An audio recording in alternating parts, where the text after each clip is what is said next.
la veilleuse de nuit a été accusée de dormir pendant son service, et le millionnaire a vu le livre qu'elle lisait.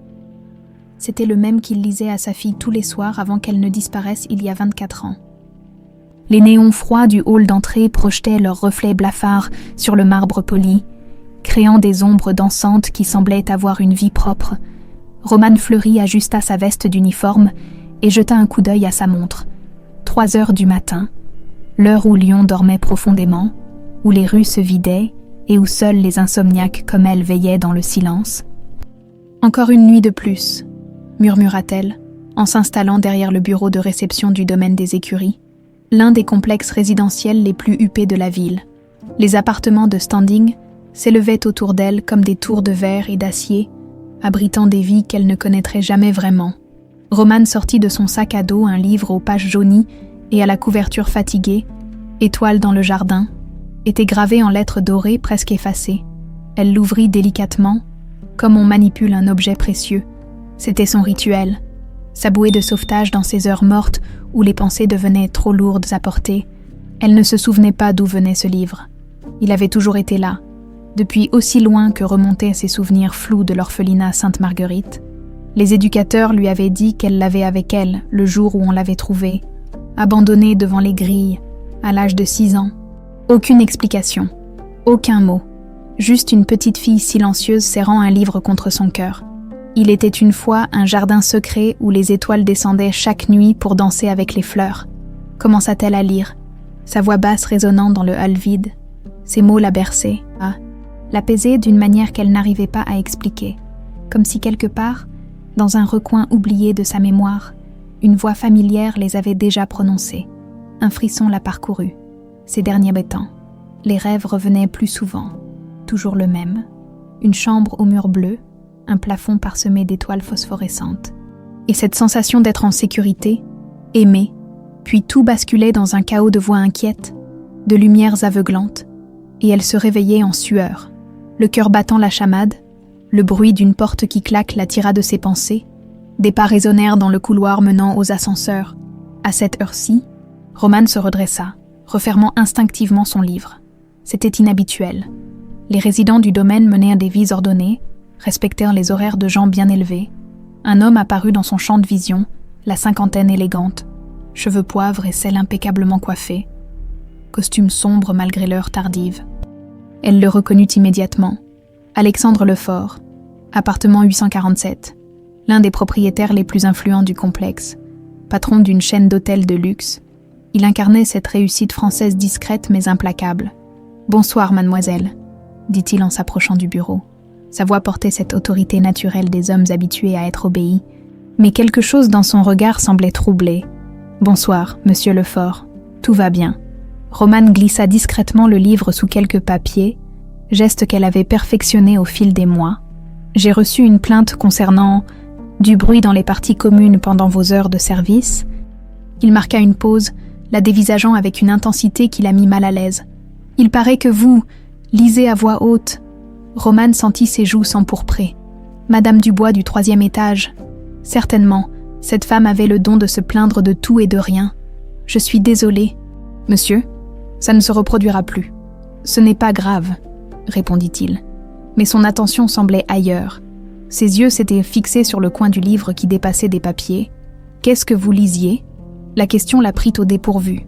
Personne ne s'était jamais intéressé à ses lectures nocturnes. « Oh, c'est juste un vieux livre d'enfant. Rien d'important. Puis-je voir ?» Il y avait quelque chose d'étrange dans sa demande. Une urgence à peine contenue. Romane hésita, puis sortit lentement, étoile dans le jardin, de sa cachette. Les doigts d'Alexandre se figèrent quand il aperçut la couverture. Son visage se vida de toute couleur. Il tendit une main tremblante vers le livre, s'arrêtant juste avant de le toucher, comme s'il avait peur qu'il disparaisse. « Où avez-vous trouvé ça ?» Sa voix n'était plus qu'un murmure rauque. « Je l'ai depuis toujours. »« Pourquoi ? Vous le connaissez ?» Alexandre recula d'un pas. Passant une main dans ses cheveux, son assurance habituelle s'était évaporée, laissant place à quelque chose qui ressemblait à de la panique. « Non, Pardonnez-moi, j'ai cru reconnaître. » Il secoua la tête, comme pour chasser une pensée importune. « Il faut que j'y aille, bonne fin de nuit. » Mademoiselle !» Il tourna les talons et se dirigea vers les ascenseurs d'un pas pressé, laissant Romane perplexe. Qu'est-ce qui avait pu provoquer une telle réaction ? Ce n'était qu'un livre d'enfant, usé et sans valeur apparente. Elle le rouvrit à la première page, là où une dédicace manuscrite avait presque disparu. « Pour ma petite étoile, que tes rêves soient aussi beaux que ce jardin magique, papa. » Ces mots qu'elle avait lus 1000 fois lui serrèrent le cœur comme à chaque fois. Un père qu'elle n'avait jamais connu, une histoire qu'elle ne connaîtrait jamais. À 28 ans, Romane avait appris à vivre avec ses vides. Ces questions sans réponse qui ponctuaient son existence. Mais ce soir, quelque chose avait changé. L'expression d'Alexandre Lefort, sa pâleur soudaine, ses mains tremblantes. Il connaissait ce livre. Elle en était certaine. L'ascenseur s'ouvrit à l'étage d'Alexandre, avec un tintement discret. Romane leva les yeux vers les étages supérieurs, imaginant l'homme en train de faire les 100 pas dans son appartement de luxe. Troublée par une rencontre qu'il n'avait pas prévue, elle referma le livre et le serra contre elle. Demain, elle chercherait des réponses, pour la première fois depuis des années. Elle avait l'impression qu'une porte s'était entr'ouverte sur son passé mystérieux. Les heures passèrent lentement jusqu'à l'aube, mais cette nuit-là, Romane Fleury ne lut plus à voix haute. Elle resta silencieuse, bercée par l'espoir fou qu'enfin, les pièces du puzzle de sa vie allaient peut-être commencer à s'assembler. Les premiers rayons du soleil filtrèrent à travers les baies vitrées du hall, chassant les ombres de la nuit. Une nouvelle journée commençait, porteuse de promesses et de mystères. Alexandre Lefort ne dormit pas cette nuit-là. Assis dans son fauteuil en cuir face aux baies vitrées de son appartement, il regardait Lyon s'éveiller sous les premiers rayons du soleil. Mais ses pensées étaient ailleurs. 24 ans en arrière, étoile dans le jardin. Il murmura le titre comme une prière, comme un sortilège capable de ramener les morts. Ses mains tremblaient encore. Comment était-ce possible ? Ce livre avait disparu avec Jade. Il en était certain. 15 juin 2001, la fête d'anniversaire de Jade. Alexandre ferma les yeux et laissa les souvenirs l'envahir. 4 ans. Sa petite fille venait d'avoir 4 ans et rayonnait dans sa robe à froufrou rose. Toute la famille était réunie dans le jardin de leur propriété de Caluire et Cuire. Bernadette qui organisait tout avec son perfectionnisme habituel, Véronique sa sœur qui jouait les tantes gâteuses, et une trentaine d'invités venus célébrer la petite princesse de la famille Lefort. « Papa, tu me lis encore l'histoire des étoiles ce soir ?» Jade avait levé vers lui ses grands yeux noisettes. Ceux qu'elle tenait de sa mère, en serrant contre elle son livre préféré, « Bien sûr, ma petite étoile, ce soir et tous les soirs », il l'avait soulevée dans ses bras, respirant son odeur de shampoing à la fraise et de gâteau d'anniversaire, comme il était loin d'imaginer que c'était la dernière fois qu'il la tiendrait ainsi. L'après-midi avait été parfait. Jade avait soufflé ses bougies, ouvert ses cadeaux avec des cris de joie, couru dans le jardin avec ses petits invités. Vers 18h, Yvette Martineau, leur gouvernante, était venue le voir. « Monsieur Lefort, je vais donner son bain à Jade et la préparer pour le dîner. » Yvette, une femme d'une 50aine d'années, discrète et efficace, qui travaillait pour eux depuis 3 ans. Bernadette l'appréciait pour son professionnalisme, lui pour sa patience avec Jade. Jamais il n'aurait imaginé que... Alexandre secoua la tête, chassant cette pensée. Il fallait qu'il se concentre sur les faits, pas sur la culpabilité qui le rongeait depuis tant d'années. Vers 19h, alors que les derniers invités prenaient un congé, Bernadette était montée voir Jade. Elle était redescendue quelques minutes plus tard, le visage inquiet. Elle n'est pas dans sa chambre, Yvette non plus. Au début. Oh, il n'avait pas paniqué. Jade adorait se cacher, et Yvette l'emmenait parfois se promener dans le parc voisin. Mais quand 21h avait sonné sans qu'elle réapparaisse, Alexandre avait appelé la police. L'enquête avait révélé qu'Yvette avait vidé son compte en banque l'après-midi même. Sa voiture avait été retrouvée abandonnée près de la gare de Lyon-Pardieu. Aucune trace d'elle ni de Jade, comme si elle s'était volatilisée. Pourquoi ? Bernadette avait posé cette question des milliers de fois. Pourquoi Yvette nous aurait fait ça ? On la traitait bien, on lui faisait confiance. Alexandre n'avait jamais eu de réponse satisfaisante. L'argent ? Yvette n'avait emporté que quelques milliers d'euros, une somme dérisoire comparée au risque qu'elle prenait, un déséquilibre mental. Rien dans son comportement ne l'avait laissé présager. Les mois avaient passé, puis les années. L'espoir s'était peu à peu mué en résignation, puis en deuil. Bernadette était tombée dans une dépression dont elle n'était jamais vraiment sortie. Leur mariage n'avait pas survécu au chagrin. Ils avaient divorcé 3 ans après la disparition, incapables de se regarder sans voir l'absence de Jade entre eux. Alexandre s'était jeté dans le travail, développant son empire hôtelier avec une férocité qui cachait mal sa douleur. Bernadette s'était repliée sur elle-même, devenant cette femme amère et suspicieuse qu'elle était aujourd'hui. Véronique, elle, avait tenté de les soutenir à sa manière. Mais l'ombre de Jade planait sur toute la famille comme une malédiction. Et maintenant, 24 ans plus tard, une jeune femme aux yeux troublants lisait « Étoile dans le jardin », dans le hall d'un immeuble où il habitait. Une coïncidence? Alexandre n'y croyait pas après avoir vu son expression quand elle tenait le livre, cette tendresse protectrice qu'il reconnaissait. Il se leva et se dirigea vers son bureau. Dans le tiroir du bas, soigneusement rangé dans une boîte en carton, se trouvaient les photos de Jade. Il n'avait jamais eu le courage de les encadrer ni de s'en débarrasser. Elles étaient là, témoins silencieux d'un bonheur révolu. Il sortit celle prise le matin de ses 4 ans. Jade en pyjama, assise dans son lit, étoile dans le jardin, ouvert sur ses genoux. Elle souriait à l'objectif avec cette spontanéité que seuls les enfants possèdent. Alexandre examina le visage de sa fille, puis pensa à celui de Romane Fleury, la forme des yeux, la courbe du menton. Y avait-il une ressemblance? Après tant d'années, il n'arrivait plus à faire confiance à sa mémoire. Son téléphone vibra. Un message de son assistante lui rappelait son rendez-vous de 9h. La vie continuait, implacable, même quand le passé ressurgissait sans prévenir. Il glissa la photo dans la poche de sa veste. Aujourd'hui, il retournerait au domaine des écuries, officiellement pour régler quelques détails administratifs avec le syndic. En réalité, pour observer Romane Fleury de plus près, il fallait qu'il en ait le cœur net. Cette ressemblance, ce livre, cette sensation étrange qu'il avait saisie en la voyant, tout cela ne pouvait pas être le fruit du hasard. Alexandre prit sa douche, enfila un costume, but son café en regardant les informations sans les voir vraiment, sa routine matinale habituelle, mais avec cette fébrilité inhabituelle qui lui nouait l'estomac. Avant de partir, il appela l'agence de sécurité qui gérait le personnel du domaine. « Bonjour, ici Alexandre Lefort. J'aurais besoin du dossier complet de votre employé Romane Fleury. »« Oui, la gardienne de nuit. C'est urgent. » Dans l'ascenseur qui l'emmenait au parking, Alexandre contempla son reflet dans les portes métalliques. Qu'est-ce qu'il espérait vraiment? Retrouver Jade. C'était impossible. Sa fille aurait 28 ans aujourd'hui, l'âge approximatif de Romane, mais 24 années avaient repassé. Même si par miracle, il secoua la tête. Il devenait fou d'espoir et de désespoir mélangés. Pourtant, en démarrant sa Mercedes, une seule pensée occupait son esprit. Revoir cette jeune femme aux yeux troublants qui lisait l'histoire préférée de sa fille disparue. Revoir Romane Fleury et percer le mystère qui l'entourait, parce que s'il y avait ne serait-ce qu'une chance infime que Jade soit encore en vie quelque part, il la saisirait, même si cela devait le détruire une seconde fois. Romane se réveilla vers 14h, comme d'habitude après ses gardes de nuit. Mais cette fois, le sommeil avait été agité, peuplé de rêves étranges, où des voix masculines lisaient des histoires d'étoiles dans des chambres aux murs bleus. Elle resta allongée dans son studio de Villeurbanne, fixant le plafond lézardé en repensant à la réaction troublante d'Alexandre Lefort.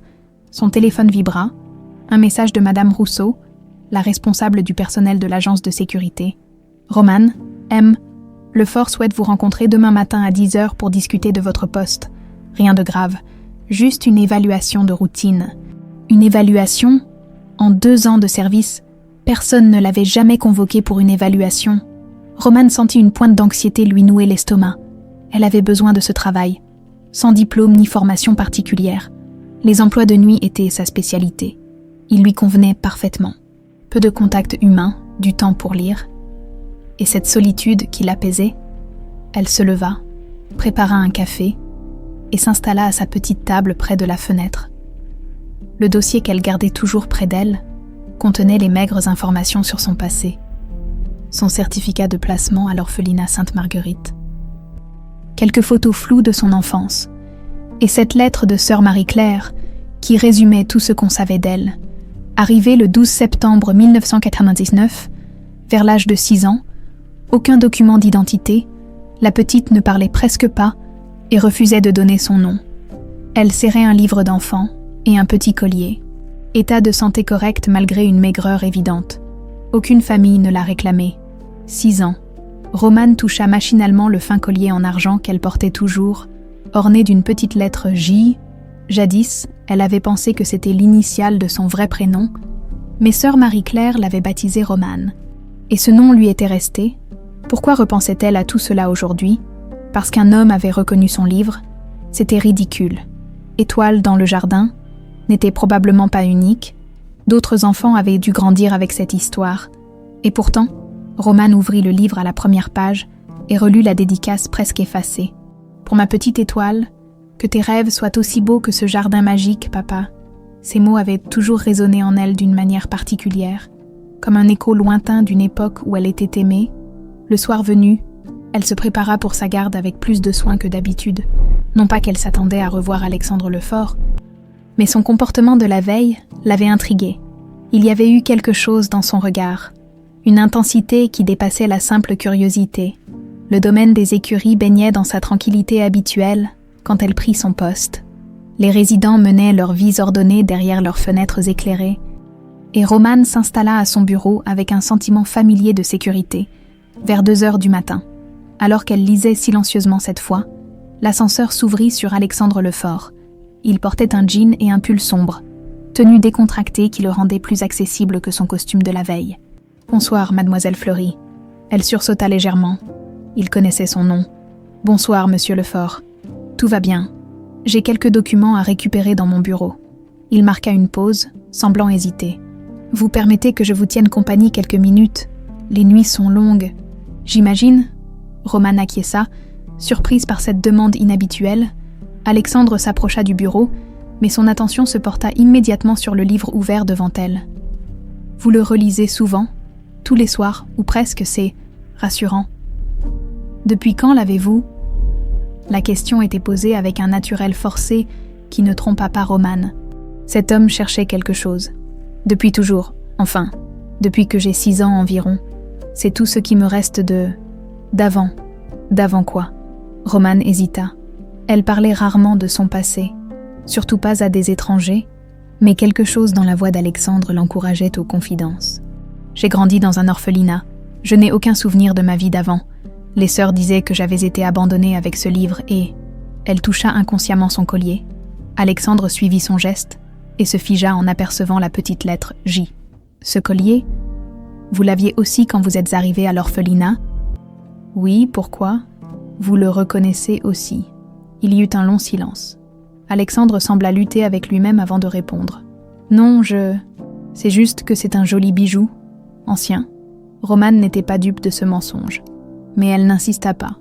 À la place, elle décida de jouer carte sur table. « Monsieur Lefort, hier soir, quand vous avez vu mon livre, vous avez eu l'air bouleversé, comme si vous l'aviez déjà vu. » Alexandre la dévisagea longuement. Dans ses yeux, Romane lut une bataille entre l'espoir et la peur, entre l'envie de parler et celle de fuir. « Vous avez des cauchemars ?» demanda-t-il soudain. La question la prit au dépourvu. « Comment vous ?»« Oui, enfin pas des cauchemars exactement, des rêves récurrents, une chambre bleue avec des étoiles au plafond, et cette sensation d'être en sécurité, puis tout bascule et je me réveille. » Le visage d'Alexandre se vida de toutes couleurs. Il se leva brusquement, fit quelques pas vers les baies vitrées, puis revint vers elle. « Vous n'avez jamais essayé de retrouver votre famille ? » ?»« Bien sûr que si, mais sans nom, sans origine. C'est impossible. Les autorités ont lancé des recherches à l'époque. Elles n'ont rien trouvé. Et vous n'avez jamais... » Il s'interrompit, comme s'il allait en dire trop. « Jamais quoi ? Rien, pardonnez-moi, je vous pose trop de questions. » Alexandre recula vers l'ascenseur, visiblement troublé. Mais avant qu'il puisse partir, Romane se leva et s'avança vers lui. « Attendez, je ne sais pas ce qui se passe, mais il y a quelque chose. Vous connaissez ce livre, n'est-ce pas ? Vous savez quelque chose sur moi. » Il la regarda avec une intensité qui la fit frissonner. Dans ses yeux, elle lut une détresse profonde, ancienne. « Dites-moi juste une chose, mademoiselle Fleury. Avez-vous une marque de naissance quelque part ? Une tache ou une forme particulière ?» La question était si inattendue que Romane resta bouche bée quelques secondes. « Pourquoi cette question ?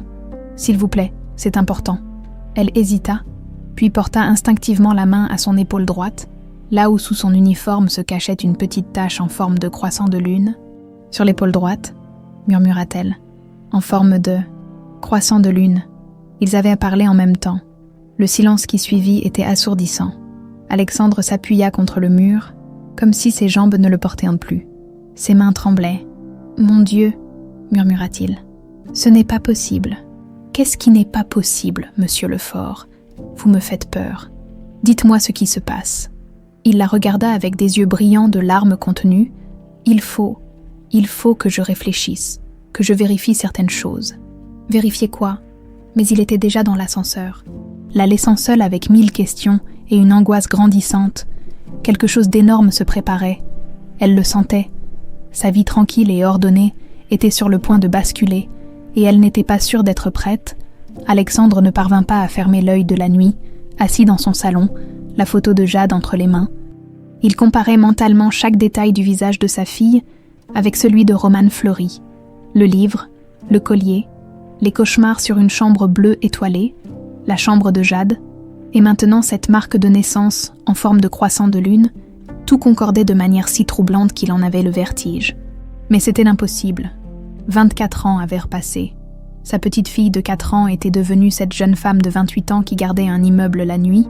L'idée était folle. Et pourtant, à 7 heures du matin, il téléphona à son médecin de famille. « Docteur Morel, Alexandre Lefort.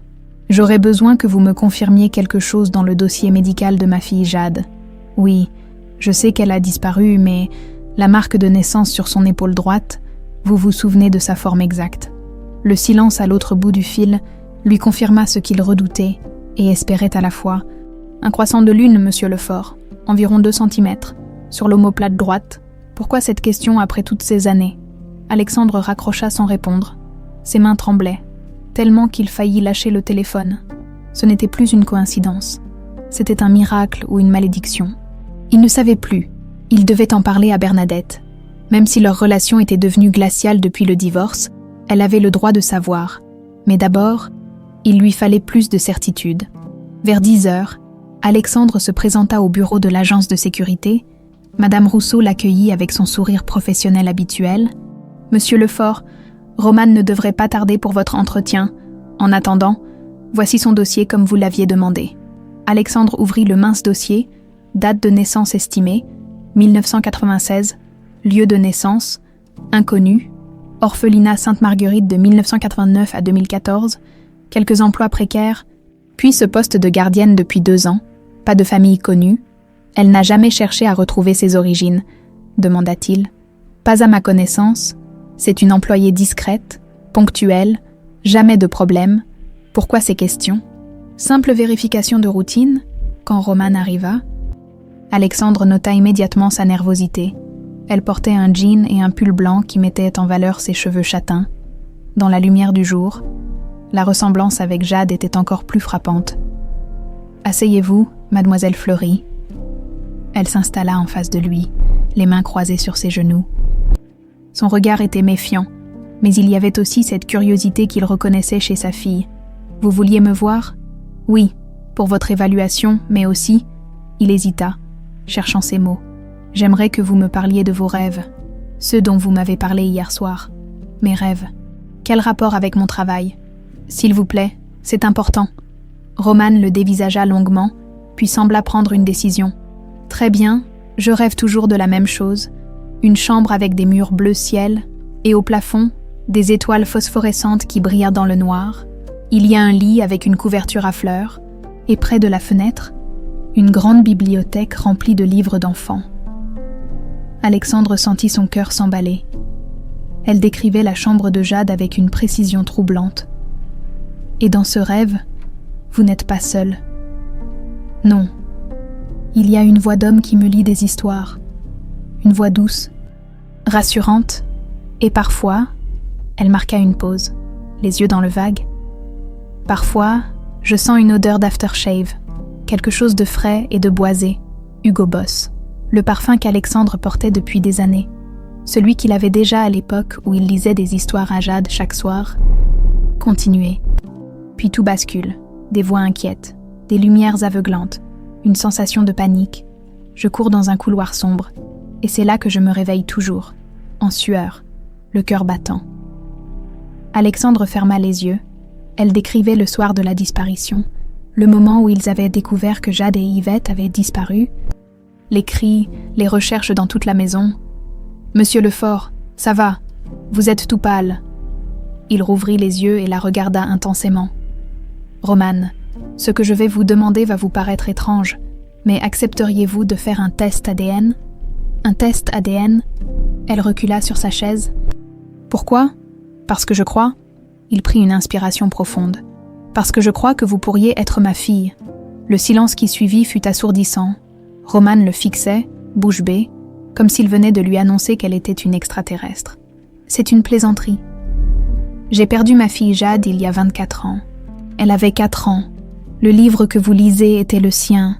La chambre de vos rêves était la sienne. Cette marque de naissance, Jade l'avait exactement au même endroit. » Romane se leva brusquement, faisant tomber sa chaise. « Vous êtes fou, complètement fou, ma fille.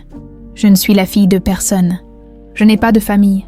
Romane, écoutez-moi. » Non, elle recula vers la porte. « C'est du délire.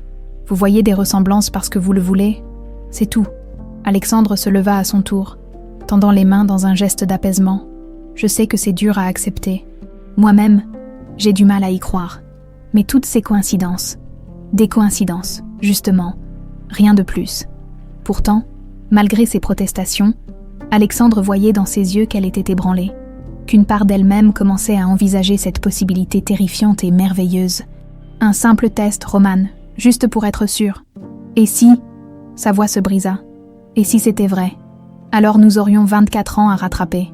Elle s'appuya contre la porte, les larmes aux yeux. J'ai peur. Moi aussi. Il s'approcha lentement d'elle, comme on approche un animal blessé. Vous n'êtes pas obligé de décider maintenant. Prenez le temps d'y réfléchir. Non. Elle essuya ses larmes d'un revers de main. Si on doit le faire, autant que ce soit maintenant, avant que je change d'avis. Alexandre sortit son téléphone. Je connais un laboratoire qui peut nous recevoir aujourd'hui même. Les résultats seront prêts dans 48 heures. Tandis qu'il composait le numéro, Romane le regardait avec un mélange de terreur et d'espoir. Sa vie entière était peut-être sur le point de changer. Cette solitude qu'il avait définie depuis toujours pourrait n'être qu'un mauvais rêve, ou au contraire. Cette nouvelle déception pourrait la briser définitivement. « C'est d'accord », dit Alexandre en raccrochant. « Rendez-vous à 14 heures. » Il la raccompagna jusqu'à l'arrêt de tram. Et avant qu'elle monte, il posa doucement la main sur son épaule. « Quoi qu'il arrive, Romane, vous n'êtes plus seule. »« D'accord. » Elle hocha la tête sans pouvoir parler, puis monta dans le tram qui l'emmena vers son destin. Alexandre la regarda partir, en pensant à Bernadette. Il fallait qu'il l'appelle, qu'il la prépare à cette possibilité inouïe. Que Jade soit peut-être en vie, que leur fille soit peut-être revenue. 48 heures, 2 jours qui semblèrent durer une éternité pour Alexandre comme pour Romane, ils s'étaient quittés devant le laboratoire, après avoir donné leurs échantillons, chacun portant le poids d'une attente qui pourrait bouleverser leur vie. Alexandre avait finalement appelé Bernadette. La conversation avait été houleuse. « Tu deviens fou, Alexandre. Jade est morte. Il faut que tu l'acceptes. Et si elle ne l'était pas? Et si cette jeune femme est une opportuniste qui a flairé l'aubaine? Tu ne vois donc pas qu'elle se sert de ta douleur ?» Bernadette avait raccroché. Mais Alexandre savait qu'elle viendrait, malgré son amertume, malgré sa colère. Elle ne pourrait pas résister à l'espoir, même infime, de retrouver leur fille. Romane, elle, avait passé ces 2 jours dans un état second.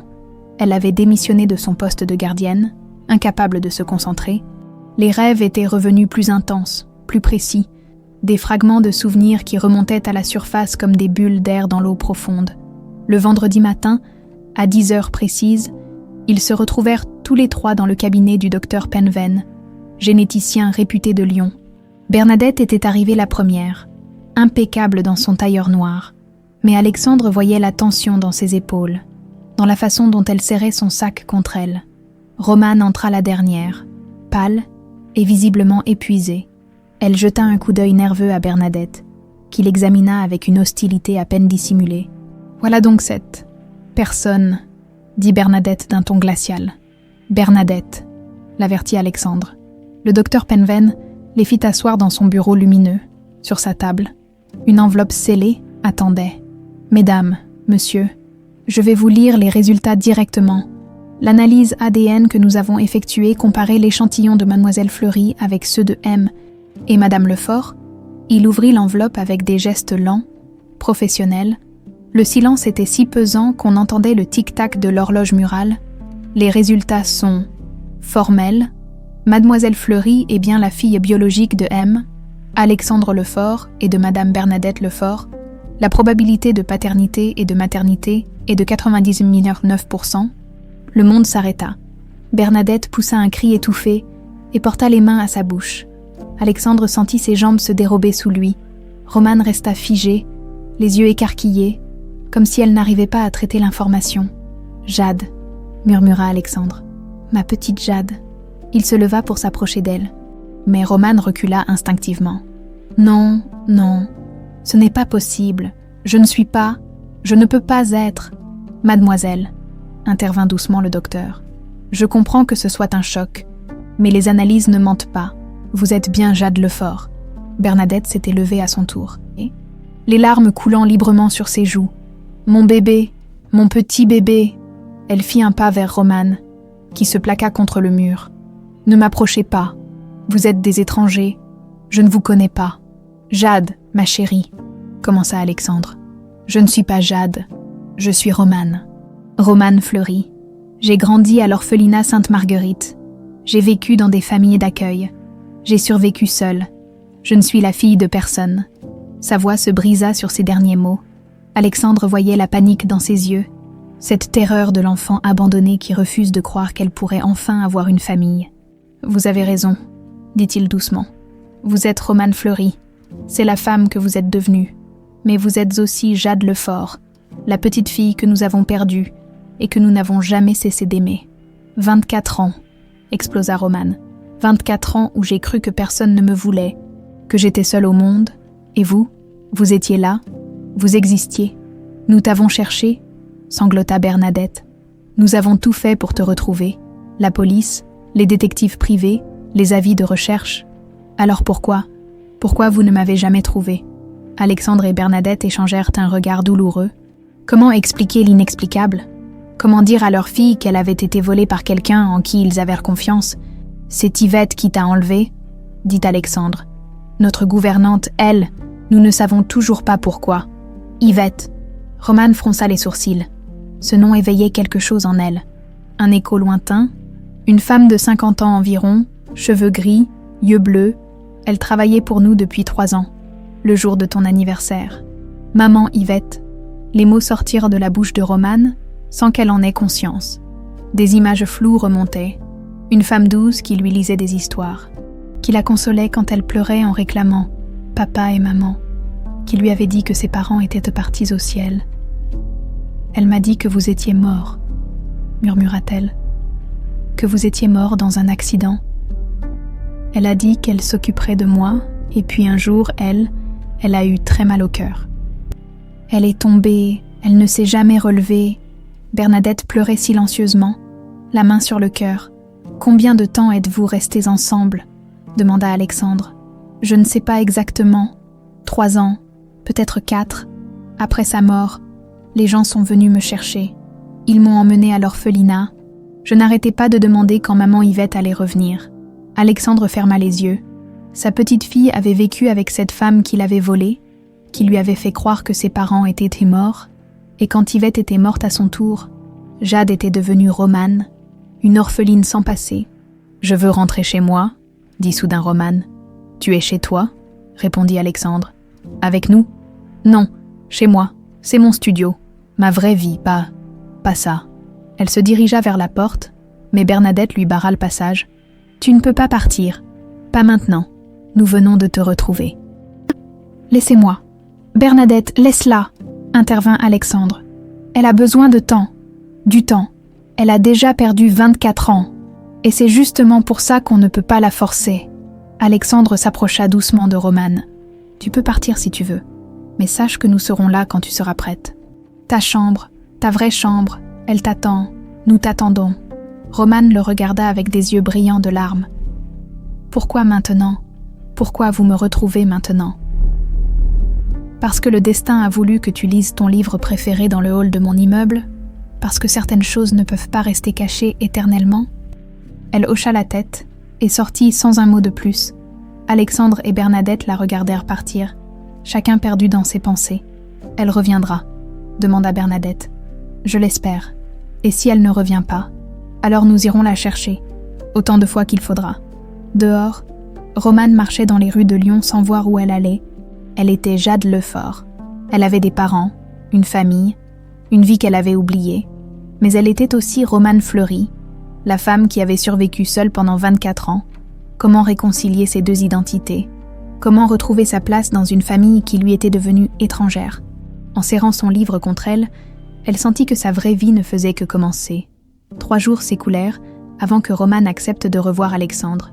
Il l'avait appelé chaque matin, respectant sa demande d'espace tout en lui rappelant qu'il était là. Bernadette, elle, avait tenté plusieurs fois de se présenter à son studio, mais Romane avait refusé de lui ouvrir. « Je ne suis pas prête », avait-elle dit à Alexandre lors de leur dernier appel. Pour elle, je veux dire, c'est trop. Alexandre comprenait. Bernadette portait en elle 24 ans de deuil non résolu, de colère et de désespoir. Cette intensité émotionnelle effrayait Romane, qui avait appris à se protéger des sentiments trop forts. Ils se retrouvèrent dans un café discret du Vieux-Lyon. Alexandre avait apporté une grande enveloppe Kraft remplie de photos. Romane buvait son thé à petites gorgées, nerveuse. « J'ai pensé que ça pourrait t'aider », dit-il en posant l'enveloppe sur la table. « Des photos d'avant, de toi, de nous, de ta vraie vie. » Romane hésita, puis ouvrit l'enveloppe. La première photo la fit sursauter. Une petite fille aux boucles châtaines, assise dans un jardin fleuri, tenant « Étoile dans le jardin » contre elle, elle-même, 24 ans plus tôt. C'était 3 jours avant ton anniversaire. Murmura Alexandre. « Tu adorais lire dehors. Tu disais que les fleurs écoutaient tes histoires. » D'autres photos suivirent. Jade dans sa chambre bleue étoilée, Jade soufflant ses 4 bougies, Jade dans les bras de ses parents. Sur chaque cliché, l'enfant rayonnait de bonheur. « J'ai l'air heureuse », constata Romane d'une voix étranglée. « Tu l'étais, nous l'étions tous. » Romane s'arrêta sur une photo où elle apparaissait avec Yvette, la gouvernante, la cinquantaine élégante, cheveux gris soigneusement coiffés, souriait en tenant la main de la petite Jade. « Maman Yvette », murmura-t-elle. Les souvenirs affluaient, maintenant, plus nets. Une petite maison de banlieue, une chambre sous les combles, Yvette qui la consolait quand elle réclamait ses vrais parents, cette femme qui lui avait raconté 1000 fois la même histoire. Papa et maman étaient montés au ciel après un accident, mais ils veillaient sur elle. « Pourquoi ?» demanda Romane. « Pourquoi elle a fait ça ?» Alexandre soupira longuement. « Nous nous sommes posé cette question des milliers de fois. Yvette travaillait pour nous depuis 3 ans. Elle était parfaite, patiente, douce, professionnelle. Tu l'adorais. Et vous l'aimiez bien. Bernadette l'appréciait beaucoup. Moi, j'étais plus réservée. Il y avait quelque chose chez elle, une tristesse profonde qu'elle cachait bien. Elle ne parlait jamais de sa vie privée. Nous savions qu'elle avait perdu son mari quelques années avant de venir chez nous, qu'elle n'avait pas d'enfant, c'est tout. » Romane continua à feuilleter les photos. Sur l'une d'elles, prise lors d'un pique-nique, Yvette la regardait avec une tendresse qui semblait presque possessive. « Vous pensez qu'elle voulait m'avoir pour elle, comme la fille qu'elle n'avait jamais eue? Peut-être. Ou alors ?» Alexandre hésita. Devait-il révéler à Romane les soupçons qui avaient germé dans son esprit au fil des années, cette théorie qui le hantait sans qu'il puisse jamais la prouver? Ou alors quoi? Rien. Des suppositions sans fondement. Mais Romane ne lâcha pas. « Papa ?» Le mot lui échappa, et elle rougit violemment. « Pardon, Non, continue. J'aime t'entendre dire ça. Papa, tu penses qu'elle agissait pour quelqu'un d'autre ?» Alexandre la regarda avec surprise. Sa fille avait grandi. Cette intuition, cette capacité à lire entre les lignes, elle ne les tenait pas de l'enfant de 4 ans qu'elle avait été. « Qu'est-ce qui te fait dire ça ?» Son comportement, sur les photos, on voit qu'elle m'aimait vraiment, mais quelqu'un qui aime ne fait pas souffrir comme ça. Elle m'a arrachée à ma famille. Elle vous a fait croire que j'étais morte? Ce genre de cruauté, ça ne vient pas de l'amour, ça vient de la peur ou de l'obligation. Alexandre sentit un frisson le parcourir. Sa fille de 28 ans était plus perspicace que tous les enquêteurs qui avaient travaillé sur l'affaire. Tu as raison. J'ai toujours pensé qu'Yvette avait agi sous la contrainte. Mais nous n'avons jamais trouvé de preuves. Et qu'est-ce qui lui est arrivé après? Elle a disparu, sa voiture retrouvée à la gare, comme si elle était partie loin. Aucune trace bancaire après ce jour-là, comme si elle s'était volatilisée. Roman fronça les sourcils. Mais moi, je me souviens qu'elle est morte, d'une crise cardiaque.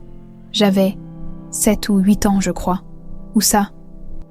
Dans une petite maison, pas en ville. Il y avait des champs autour, et une vieille église au bout du chemin. Alexandre sortit son téléphone. Tu pourrais retrouver cette maison. Peut-être. Pourquoi? Parce que si Yvette est vraiment morte là-bas, il pourrait y avoir des réponses, des indices sur ce qui s'est passé. Roman acquiesça lentement. Elle aussi avait besoin de comprendre. Yvette n'était plus seulement la femme qui l'avait élevée dans le mensonge, c'était peut-être aussi une victime. Tu veux qu'on y aille ensemble? Proposa Alexandre. Pas tout de suite. Il faut d'abord que je me souvienne mieux, que les images se précisent. Elle remit les photos dans l'enveloppe, mais garda celle où elle apparaissait avec Yvette. Je peux la garder. Bien sûr, tout ce qui est sur ces photos t'appartient, c'est ta vie. En sortant du café, Alexandre posa doucement la main sur l'épaule de Roman. Tu sais que tu peux venir à la maison quand tu veux. Ta chambre est toujours là, exactement comme avant. Je ne suis plus la petite fille de 4 ans qui vivait dans cette chambre. Non, tu es devenue une femme remarquable, forte, intelligente, survivante. Nous sommes fiers de toi. Ces mots touchèrent Roman plus qu'elle ne voulait l'admettre. Toute sa vie, elle avait rêvé d'entendre un parent lui dire qu'il était fier d'elle. Et, Bernadette, ta mère a du mal à accepter la femme que tu es devenue, elle veut retrouver la petite Jade qu'elle a perdue, mais elle apprendra, nous apprendrons tous. Cette nuit-là, dans son studio, Roman s'endormit en serrant la photo contre elle, pour la première fois depuis des années. Elle ne rêva pas de la chambre bleue, elle rêva d'Yvette. La gouvernante pleurait, agenouillée dans une cuisine inconnue, tenant un téléphone à l'oreille. « Je ne peux pas faire ça », disait-elle dans le rêve. « C'est juste un bébé », une voix répondait, froide et menaçante. Mais Roman n'arrivait pas à distinguer les mots. « Vous n'avez pas le choix », semblait dire la voix. « Vous me devez bien ça ». Yvette raccrocha et prit Jade dans ses bras. « Pardonne-moi, ma chérie, pardonne-moi ». Roman se réveilla en sursaut. Le cœur battant, ce n'était peut-être qu'un rêve, mais quelque chose lui disait que c'était aussi un souvenir. Yvette n'avait pas agi seule. Quelqu'un l'avait forcée. Mais qui et pourquoi? Une semaine après la révélation, Roman prit enfin la décision qui changerait tout. Elle accepta l'invitation d'Alexandre à venir dîner chez lui. Pas chez eux, pas encore. Chez lui. Cette nuance était importante pour elle, qui avait besoin de doser ses émotions. La propriété de Caluire et Cuire était exactement comme dans ses rêves fragmentés. Une imposante demeure bourgeoise du XIXe siècle, entourée d'un jardin soigneusement entretenu. En franchissant le portail, Roman sentit une bouffée de nostalgie mélangée d'angoisse lui serrer la gorge. Alexandre l'attendait sur le perron, élégant dans sa chemise blanche et son pantalon sombre. Derrière lui, Roman aperçut une silhouette féminine qui la fit hésiter. « Bernadette, tu n'es pas obligée », dit Alexandre en remarquant son trouble. « Ah, si tu préfères, nous pouvons dîner seuls. » « Non, il faut bien qu'on apprenne à cohabiter. » Bernadette s'avança, visiblement émue. Elle avait fait un effort vestimentaire, portant une robe bleu pastel qui adoucissait ses traits habituellement sévères. « Jade, Roman, pardon, je ne sais pas comment t'appeler. »« Roman, c'est très bien. » Un silence gêné s'installa. Bernadette tendit une main hésitante vers sa fille, puis la retira, comme si elle craignait d'être repoussée. « Entre, ma chérie, » dit Alexandre pour détendre l'atmosphère. « Véronique nous rejoindra pour le dessert. Elle avait hâte de te rencontrer. »« Véronique, ma sœur, ta tante. Elle t'adorait quand tu étais petite. » En pénétrant dans le hall d'entrée, Roman fut assailli par des sensations familières. L'odeur de cire et de rose, le parquet qui craquait sous ses pas, la lumière tamisée des lustres anciens. Tout lui semblait à la fois étranger et intimement connu. « Ça va ?» demanda Alexandre en voyant sa pâleur. « C'est troublant. J'ai l'impression d'être dans un rêve éveillé. » Bernadette la regardait avec une intensité qui mettait Roman mal à l'aise. Elle semblait chercher des traces de la petite Jade dans chacun de ses gestes, chacune de ses expressions. « Tu as ses yeux » murmura-t-elle. « Exactement ses yeux. »« Maman » l'avertit doucement Alexandre. « Quoi ? Je n'ai pas le droit de remarquer que ma fille a gardé les yeux que je lui ai donnés ?» Le ton de Bernadette montait déjà. Romane recula instinctivement. « Bernadette, s'il te plaît. »« Non, explosa-t-elle. Elle évite mon regard depuis qu'elle est arrivée. Elle refuse que je la touche. J'ai perdu ma fille pendant 24 ans. Et maintenant qu'elle revient, elle me traite comme une étrangère. « Parce que vous êtes une étrangère, » répliqua Romane, sa patience ayant atteint ses limites. « Vous croyez que parce qu'un test ADN dit que vous êtes ma mère, je vais automatiquement vous aimer, que je vais oublier 24 ans de solitude. Je suis ta mère. Non, vous êtes la femme qui m'a donné naissance. C'est différent. Une mère, ça élève, ça protège, ça réconforte. Vous étiez où quand j'avais des cauchemars à l'orphelinat? Où étiez-vous quand je me demandais pourquoi personne ne voulait de moi ?» Bernadette éclata en sanglots. « Ce n'est pas juste. Nous t'avons cherché, nous avons tout fait. Ce n'est pas de votre faute, » concéda Romane d'une voix plus douce. « Mais ce n'est pas la mienne non plus. » Alexandre s'interposa entre les deux femmes. « Ça suffit. Nous avons tous souffert. Nous avons tous perdu quelque chose. Mais nous avons aussi une chance inouïe de nous retrouver. Ne la gâchons pas. » Le dîner se déroula dans une atmosphère tendue. Romane picora dans son assiette. Écoutant Alexandre raconter des anecdotes sur sa petite enfance, Bernadette restait silencieuse, les yeux rouges, jetant de temps en temps des regards furtifs à sa fille. « Tu te souviens de Monsieur Lapinou ?» demanda Alexandre en sortant une vieille peluche de derrière son dos. Romane sursauta. Le lapin en peluche beige, avec une oreille plus courte que l'autre, éveillait quelque chose en elle. Oui, je crois. Tu ne t'endormais jamais sans lui, et tu insistais pour qu'il écoute tes histoires, en même temps que toi. » Romane tendit une main hésitante vers la peluche, en la touchant. Un flot de souvenirs la submergea, elle-même, petite, confiant ses secrets à Monsieur Lapinou, le grondant quand il n'écoutait pas bien ses leçons de lecture. « Il était dans ta chambre, » expliqua Alexandre. « Avec tous tes autres jouets, nous n'avons rien changé. Vous voulez que je voie ma chambre ?» Alexandre et Bernadette échangèrent un regard. « Si tu t'en sens capable, » dit-il. Ils montèrent de l'escalier principal, Romane serrant Monsieur Lapinou contre elle. Alexandre s'arrêta devant une porte fermée. « Tu es sûr ?» Romane hocha la tête. Il ouvrit la porte. La chambre était exactement comme dans ses rêves. Les murs bleu ciel, les étoiles phosphorescentes au plafond, le lit à baldaquin avec sa couverture à fleurs.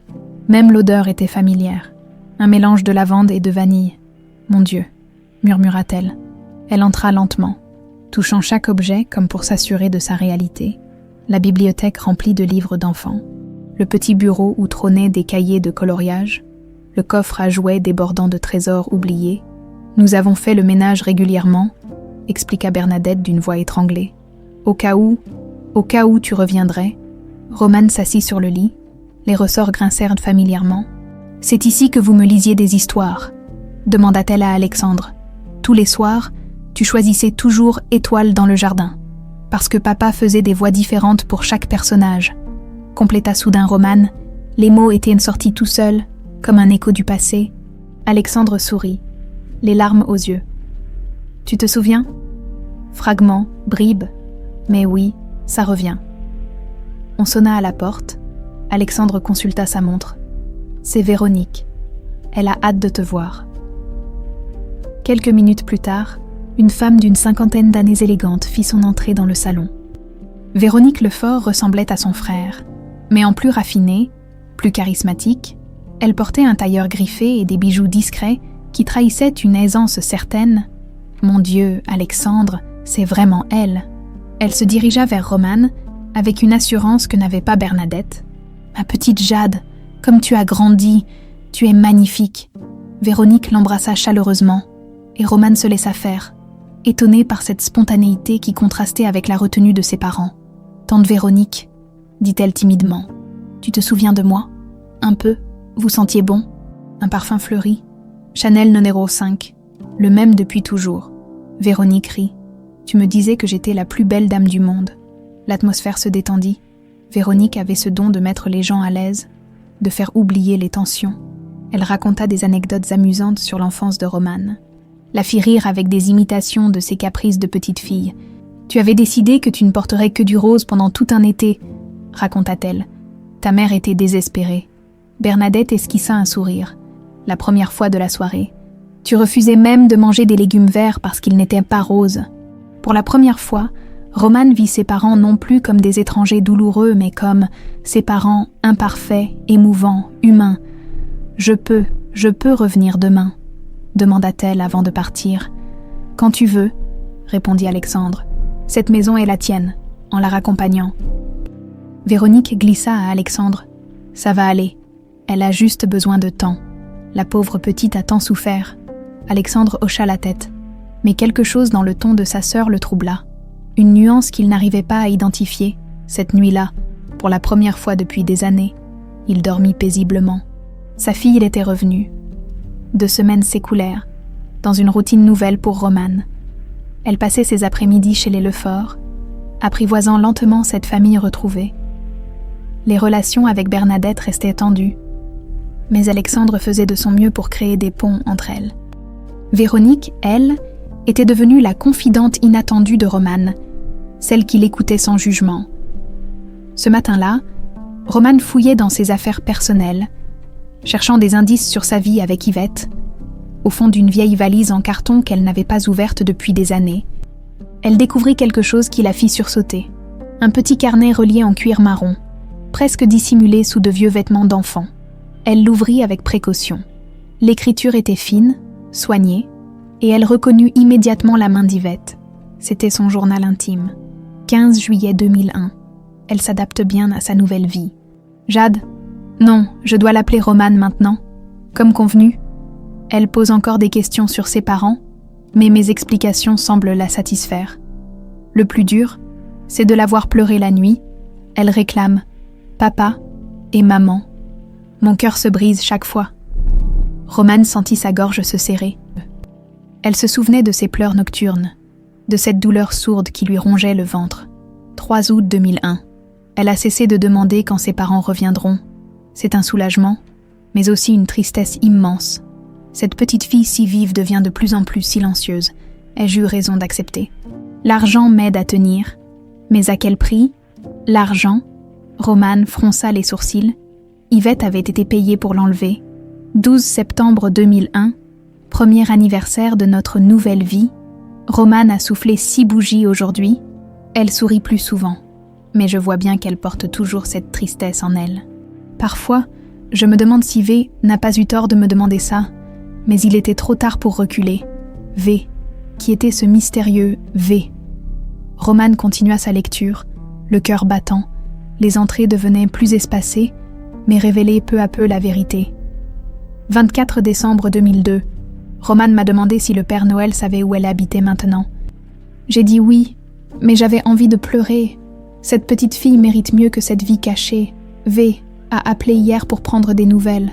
Elle semblait satisfaite que tout se passe bien. L'héritage est en sécurité, a-t-elle dit. Parfois, je la déteste. L'héritage. Romane ne comprenait pas. Quel héritage? 15 juin 2003. 2 ans déjà. Romane grandit, elle devient belle. Elle ressemble de plus en plus à sa mère. Parfois, quand elle me regarde avec ses yeux si doux, j'oublie presque les circonstances qui l'ont amenée ici. J'aimerais tant qu'elle soit vraiment ma fille. Mais je sais que V ne permettra jamais que la vérité éclate. Elle a trop à perdre. 30 octobre 2004. Romane a commencé à faire des cauchemars. Elle rêve de sa vraie chambre, des étoiles au plafond. Les souvenirs remontent. J'ai peur qu'elle se souvienne de tout. V m'a dit qu'en cas de problème, il y aurait d'autres solutions. Cette phrase me glace le sang. Que ferait-elle à cet innocent enfant? Romane frissonna. Yvette avait eu peur pour elle. Peur de quoi? De qui? 12 avril 2005. J'ai dit à V que je ne pouvais plus continuer, que c'était trop lourd. Elle m'a rappelé ce que je lui devais. Pourquoi j'avais accepté au départ. Mon mari, ses dettes, la menace de tout perdre, elle m'avait sauvée. Alors je devais lui rendre l'appareil. Un service en vaut un autre, a-t-elle dit. Mais kidnapper un enfant, le carnet tremblait dans les mains de Romane. Yvette avait été contrainte. Quelqu'un l'avait forcé à l'enlever en échange de quoi? De l'argent, du chantage. 8 janvier 2006, V est venue nous voir aujourd'hui, première fois depuis l'enlèvement. Elle a regardé Roman avec une froideur qui m'a terrifiée. Elle grandit trop vite, a-t-elle dit. Il faut qu'elle reste invisible. Invisible, comme si Roman était un problème à cacher. Cette femme me fait de plus en plus peur. Roman tourna les pages avec fébrilité. Les entrées se faisaient plus rares, mais plus inquiètes. 25 juillet 2006. Mes forces m'abandonnent. Le médecin parle de problèmes cardiaques. Le stress, sans doute. Roman s'en rend compte. Elle me demande si je vais mourir comme ses vrais parents. Que va-t-elle devenir si je pars? V m'a promis qu'elle s'occuperait d'elle, mais j'ai peur de ce que ça signifie vraiment. 2 novembre 2006. Dernière conversation avec V, je lui ai dit mes craintes concernant Roman. Elle m'a répondu que le problème serait réglé définitivement si je venais à disparaître. J'ai compris qu'elle parlait de tuer cette enfant innocente, mon Dieu. Qu'ai-je fait? J'ai créé un monstre. Il faut que je trouve un moyen de protéger Roman. 15 décembre 2006. J'ai pris mes dispositions. Si je meurs, Roman sera emmené loin d'ici, là où V ne pourra jamais la retrouver. J'ai contacté une association qui s'occupe des enfants abandonnés. Ils ont promis de ne poser aucune question. Roman aura une nouvelle chance. V ne doit jamais savoir ce qui lui est arrivé. C'était la dernière entrée. Roman referma le carnet, les mains tremblantes. Yvette était morte peu après. Elle s'en souvenait. Crise cardiaque en pleine nuit. Et comme prévu, des gens étaient venus la chercher. L'avaient emmenée à l'orphelinat sous une fausse identité. Mais qui était ce mystérieux V? Une femme. C'était certain. Une femme qui avait manipulé Yvette, qui avait voulu éliminer Roman par peur que ses souvenirs reviennent. Une femme qui parlait d'héritage. Roman réfléchit intensément, dans l'entourage des Lefort, qui portait un nom commençant par V-F-C. Véronique, sa tante, celle qui l'avait accueillie si chaleureusement, qui était devenue sa confidente, celle qui lui avait paru si naturelle, si aimante. Non, c'était impossible. Véronique l'adorait. Elle l'avait dit elle-même. Elle avait été dévastée par sa disparition. Mais les pièces du puzzle commençaient à s'assembler dans l'esprit de Roman, l'héritage dont parlait Yvette. Si Jade était morte, qui aurait hérité de la fortune familiale? Alexandre n'avait pas d'autres enfants. Bernadette et lui avaient divorcé sans descendance. Véronique était la sœur unique d'Alexandre, en l'absence d'héritier direct. Roman sentit la nausée la gagner. Elle attrapa son téléphone et composa le numéro d'Alexandre. « Papa, il faut qu'on se voie. Tout de suite. J'ai trouvé quelque chose. Que se passe-t-il? Tu as l'air bouleversé. » Le journal d'Yvette? Elle n'a pas agi seule. Quelqu'un l'a forcée à m'enlever. Quelqu'un qui avait intérêt à ce que je disparaisse. Un silence glacial accueillit ses paroles. « Tu es où? » « Chez moi, mais ne viens pas seule. Et surtout, elle hésita, puis se lança. « Surtout ne dis rien à Véronique. Pas encore. » « Véronique. Pourquoi? Parce que je crois que c'est elle. » Cette fois, le silence dura si longtemps que Roman crut qu'Alexandre avait raccroché. « J'arrive, » dit-il finalement d'une voix blanche. Roman raccrocha et serra le carnet contre elle. La vérité était là. Noir sur blanc, Véronique Lefort avait orchestré l'enlèvement de sa propre nièce pour mettre la main sur l'héritage familial. Et maintenant que Roman était de retour, qu'allait-elle faire? Alexandre arriva chez Roman en moins d'1 heure, accompagné de Bernadette. Son ex-femme avait insisté pour venir malgré ses réticences, refusant d'être tenue à l'écart d'une révélation concernant leur fille. « Montre-nous ce journal », dit Alexandre sans préambule. Roman leur tendit le carnet d'Yvette. Elle avait marqué les passages les plus révélateurs avec des post-it. Alexandre et Bernadette lurent en silence, leurs visages se décomposant au fur et à mesure. « Mon Dieu !» murmura Bernadette. « Véronique, notre Véronique, ce ne sont que des initiales. » Objecta Alexandre, mais sa voix manquait de conviction. « V pourrait être n'importe qui. Papa réfléchit. Qui d'autre avait accès à la maison? Qui connaissait nos habitudes? Qui savait qu'Yvette avait des dettes? Et surtout, Roman marqua une pause. Qui avait intérêt à ce que je disparaisse définitivement? » Alexandre s'effondra dans le petit fauteuil du studio. L'évidence était accablante, mais il refusait encore d'y croire. Véronique m'a soutenue pendant toutes ces années. Elle a financé les recherches privées. Elle vous a donné l'illusion qu'elle cherchait? L'interrompit Roman. Pendant qu'elle savait parfaitement où j'étais, Bernadette relisait certains passages, les larmes aux yeux. Cette pauvre Yvette, elle a essayé de te protéger. Elle est morte en sachant que Véronique voulait. Sa voix se brisa. L'idée que sa belle-sœur ait pu envisager de tuer Jade l'a révoltée au plus haut point. « Il nous faut des preuves », dit Alexandre en se ressaisissant. « Le journal d'Yvette, c'est déjà quelque chose, mais ça ne suffira pas devant un tribunal. Et Véronique niera tout. Elle ne sait pas que j'ai trouvé ce journal, » réfléchit Romane. « On pourrait s'en servir. Comment ? En lui tendant un piège ?» Alexandre la regarda avec inquiétude. « C'est trop dangereux. Si c'est vraiment elle. Elle a déjà tué une fois. Qu'est-ce qui l'empêcherait de recommencer ? Justement, il faut qu'elle se dévoile, qu'elle fasse une erreur. » Romane se leva et commença à arpenter son petit salon. Elle croit que tout va bien. Que je me suis intégrée à la famille, que je ne soupçonne rien. Si je commençais à poser des questions sur le passé, sur Yvette. Non, dit fermement Alexandre. Je ne te laisserai pas jouer avec ta vie. Papa, tu ne comprends pas. Cette femme a détruit ma vie, votre vie, celle d'Yvette. Elle m'a volé 24 ans avec ma famille. Je ne peux pas la laisser s'en tirer. Bernadette prit la parole pour la première fois depuis qu'elle avait lu le journal. Elle a raison, Alexandre. Véronique doit payer pour ce qu'elle a fait. Et si elle devient violente, on prendra des précautions, assura Romane. On enregistrera la conversation et vous serez tout prêt à intervenir. Ils passèrent l'après-midi à élaborer un plan. Romane appellerait Véronique, prétextant avoir retrouvé des souvenirs troublants de sa vie avec Yvette.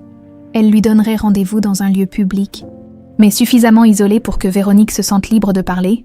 Le lendemain soir, Romane téléphona à sa tante. « Véronique, c'est Romane. Il faut qu'on se voie. »« Bien sûr, ma chérie. Tout va bien. Tu as l'air préoccupée. »« C'est compliqué. J'ai retrouvé des affaires d'Yvette, des choses qui me troublent. » Un silence, très bref, mais Romane l'avait perçu. « Quel genre de choses ? Je préfère t'en parler de vive voix. Tu peux venir au parc de la Tête d'Or demain à 18h, près du lac. Entendu, tu es sûr que ça va ? Ça ira mieux quand j'aurai des réponses. » Le lendemain, Romane arriva en avance au point de rendez-vous. Alexandre et Bernadette étaient cachés à une 50aine de mètres, équipés d'écouteurs reliés au micro que portait Romane.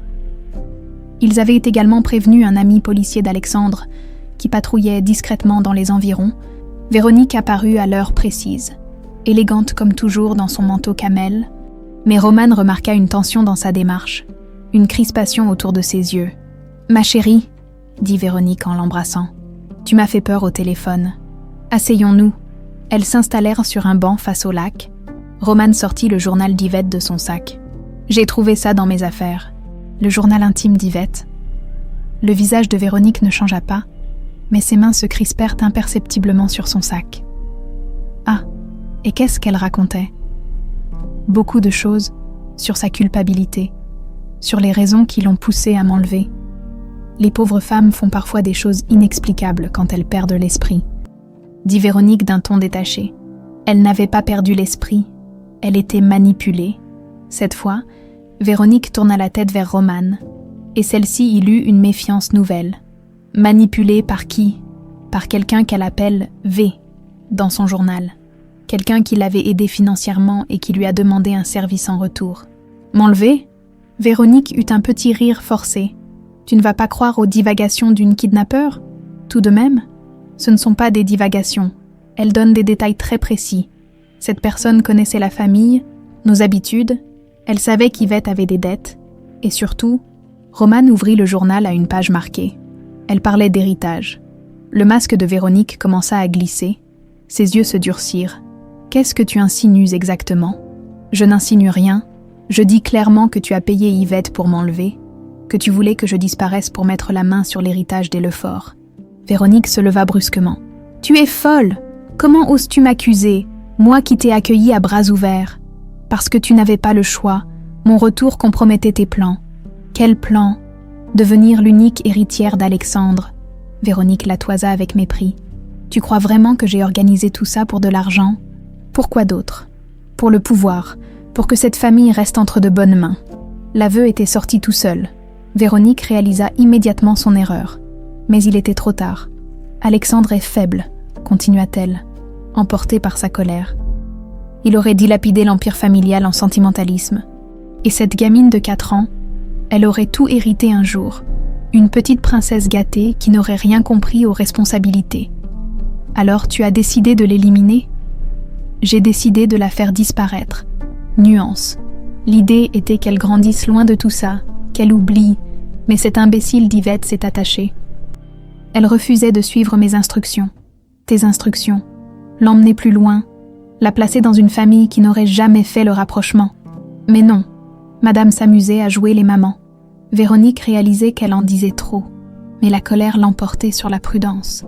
Et quand Yvette est morte, bonne débarras, le problème était réglé. Tu avais disparu dans la nature, sans papier, sans nom, personne n'aurait jamais pu te retrouver. Sauf que je suis revenue. Sauf que tu es revenue, répéta Véronique avec amertume. Après 24 ans, j'allais enfin pouvoir...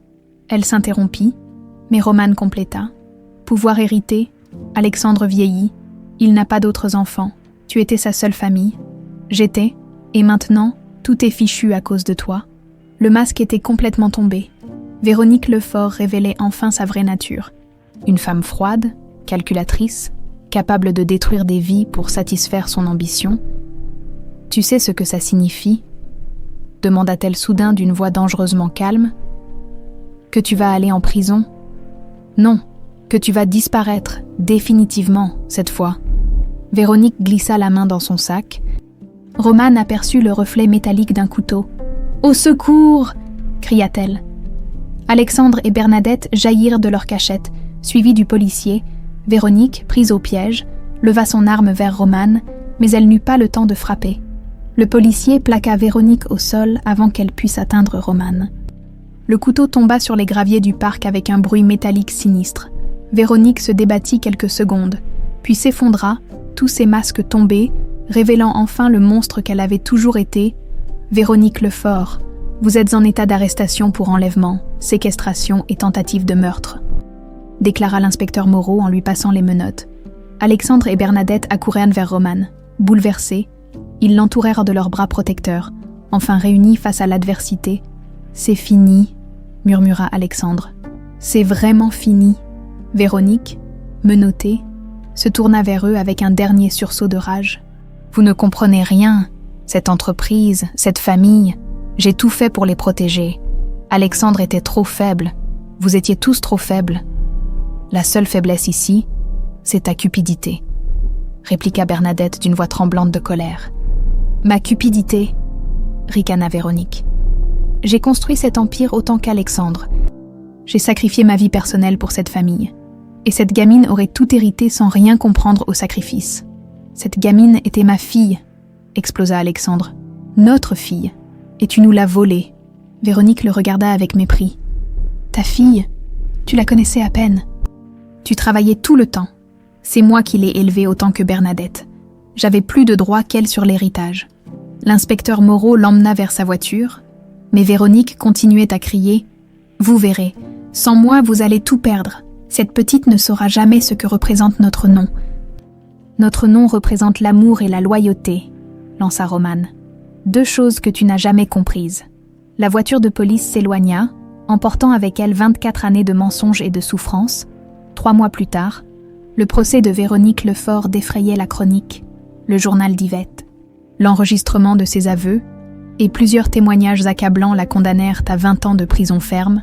L'affaire révéla aussi l'existence d'autres malversations financières. Véronique avait détourné des fonds de l'entreprise familiale pour financer son train de vie et acheter le silence d'Yvette. Romane avait témoigné avec une dignité qui avait ému toute l'assistance.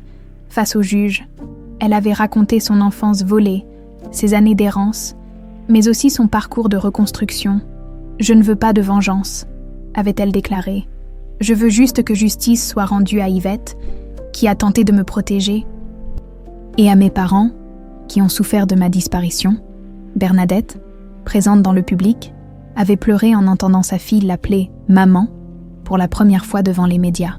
L'été suivant, la propriété de Caluire et Cuire résonnait de nouveau de rires et de conversations. Romane s'était finalement installée chez ses parents, mais avait gardé son studio comme refuge personnel. Elle suivait des cours du soir pour reprendre ses études, soutenu financièrement et moralement par Alexandre et Bernadette, le couple, remarié 6 mois après le procès, avait trouvé dans le retour de leur fille la force de reconstruire leur amour. Ils suivaient une thérapie familiale pour apprendre à vivre ensemble après tant d'années de séparation. « Tu sais ce qui me fait le plus plaisir », dit Alexandre un soir, en regardant Romane lire dans le jardin. « Quoi ?» demanda Bernadette, installée à ses côtés sur la terrasse. Elle lit encore « Étoile dans le jardin ». Après tout ce qui s'est passé, ce livre reste son refuge. Bernadette sourit. Elle m'a dit qu'elle voulait en faire une adaptation pour les enfants des orphelinats, pour leur donner de l'espoir. Notre fille a du cœur. Elle tient ça de son père. Alexandre prit la main de sa femme. Et sa force, elle la tient de sa mère.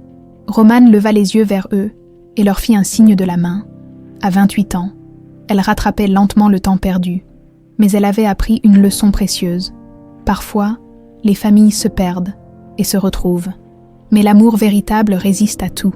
1 an plus tard, Romane inaugura la fondation Jade Yvette, destinée à aider les enfants disparus et leurs familles. Alexandre avait mis une partie de sa fortune personnelle dans ce projet, tandis que Bernadette dirigeait bénévolement les actions de terrain. Le jour de l'inauguration, Romane prononça un discours qui marqua l'assistance. « Je ne suis pas seulement Jade Lefort, l'enfant disparu. Je ne suis pas non plus seulement Romane Fleury, l'orpheline. Je suis les deux à la fois. Mon histoire m'a appris que l'identité ne se résume pas à un nom ou à des origines. Elle se construit jour après jour, dans nos choix, nos actions, notre capacité à pardonner et à aimer. » Dans le public, ses parents l'écoutaient avec fierté. À leur côté, plusieurs familles touchées par des disparitions trouvaient dans ces mots l'espoir de retrouver leurs proches. « Yvette Martineau a fait des erreurs, » continua Romane, « mais elle a aussi tenté de me protéger au péril de sa vie. Cette fondation porte son nom pour rappeler que derrière chaque enlèvement, il y a souvent des victimes multiples. Nous devons les aider toutes. » Ce soir-là, dans le jardin de la propriété familiale, Romane s'allongea sur l'herbe et contempla les étoiles. Alexandre vint la rejoindre, comme il le faisait autrefois quand elle était petite. « À quoi tu penses ?»« À Yvette. J'espère qu'elle sait que je lui ai pardonné. J'en suis certain. Et je pense aussi que quelque part, dans ce jardin d'étoiles qu'elle me lisait, elle veille sur nous. » Alexandre s'allongea à côté de sa fille. « Tu veux que je te lise une histoire ?» Romane sourit. « Plus tard, papa. Pour l'instant, j'ai envie de regarder les vraies étoiles avec toi. » Bernadette les rejoignit, et tous trois restèrent là, silencieux sous le ciel étoilé de Lyon, une famille enfin réunie, plus forte après avoir traversé la tempête. Au-dessus d'eux, les étoiles brillaient comme autant de promesses. Promesses que l'amour triomphe toujours, que la vérité finit par éclater, et que parfois, les contes de fées deviennent réalité. Dans sa poche, Romane serrait le petit collier à la lettre J, non plus l'initiale d'un mystère, mais le symbole d'une justice enfin rendue. L'histoire de Jade était devenue celle de Romane. L'histoire de Romane était devenue celle d'une famille retrouvée, et dans le jardin secret de son cœur, les étoiles dansaient enfin en paix.